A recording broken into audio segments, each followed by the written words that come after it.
for being here today to celebrate the life of my grandfather, Mary John Jean. My grandfather was a man of extraordinary resilience and determination. Though his loss is immeasurable, so is the love, wisdom, and legacy he has left behind. While he was born in Toisan, China, this story of my grandfather begins in 1952, when he assumed a fake identity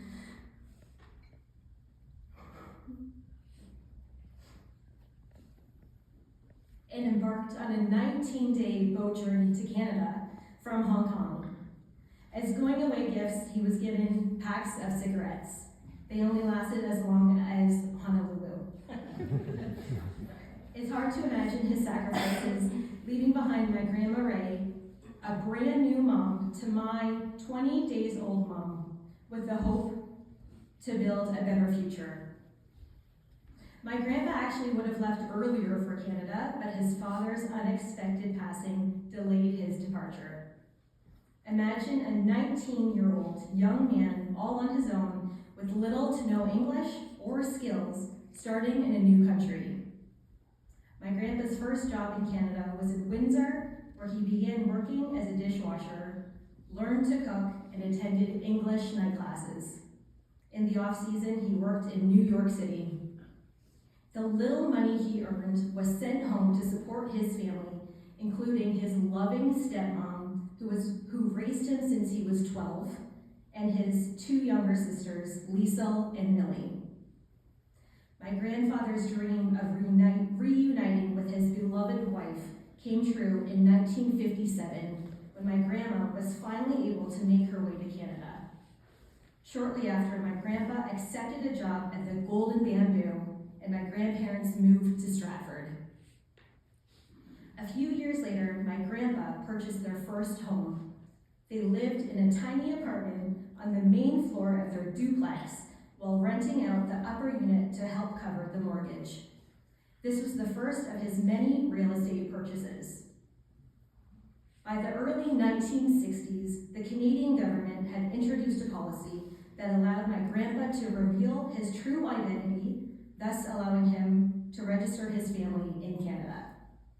My grandpa questioned whether this was actually a ploy that could result in being deported back to Hong Kong.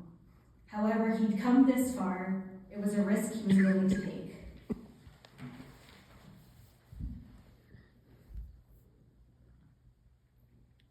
This chance allowed my mom, aged 13, to finally come to Canada and reunite with her parents.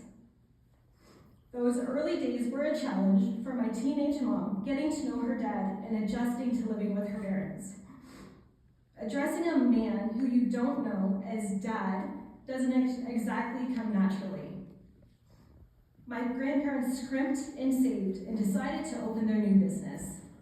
After much rejection from various sources, including many banks, my grandpa was finally granted a small loan from CIBC, where he became a loyal customer for life. In addition to my mom's $3,000 savings and a loan from Mr. Finch, the former cleaner at the Golden Bamboo, this allowed my grandparents to open and run their restaurant. In addition to paying my mom and Mr. Finch back principal plus interest, Mr. Finch was granted an endless supply of grilled cheese sandwiches and coffee until my grandpa retired. Despite the challenge it was to open a new business, my grandfather never forgot about his family back home. No matter how much or how little he had here, he continued to support his stepmom until she died. Jean's became more than a restaurant, it became a community. My grandfather had loyal customers. One particular customer would only place his order, and if my grandpa was cooking in the kitchen, before placing his order, this customer would drive to the back of the restaurant to see if my grandpa's Cadillac was in sight. If it was, he would then proceed to call my grandpa and request special dishes that were not on the menu. He was indeed a loyal and unique customer, and his daughter, son, and granddaughter are here today. For years, Jean's was where people gathered after long nights for family dinners or to celebrate life's moments. It wasn't just the chicken balls or the egg rolls, it was the warmth and generosity my grandpa infused into everything he did. He took pride in being a business owner and was good at showing his appreciation to his customers and staff. My sisters and I hold fond memories of the Christmas parties at House of Jean. Santa would come every year bearing gifts for everyone. He was a devoted husband to my Grandma Ray for 76 incredible years. Yes, your math is correct. He was 15 when they got married. Their bond was a testament to love, perseverance, and partnership. Even until the end, he did not want to be living away from her.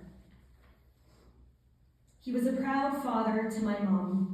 While there was initial resistance to the idea of my mom marrying a white man from Stratford, with threats of boycotting their backyard wedding, my grandma and grandpa both eventually came around and were able to put their ideals aside to support my mom and dad in their marriage.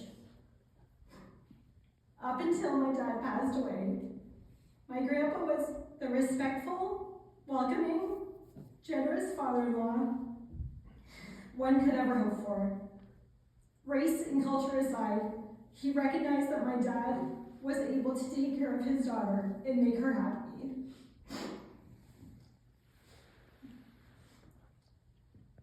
For those who have ever wondered about the story behind the tennis court and how two business owners who were never home ended up with a tennis court on their property, the answer is quite simple.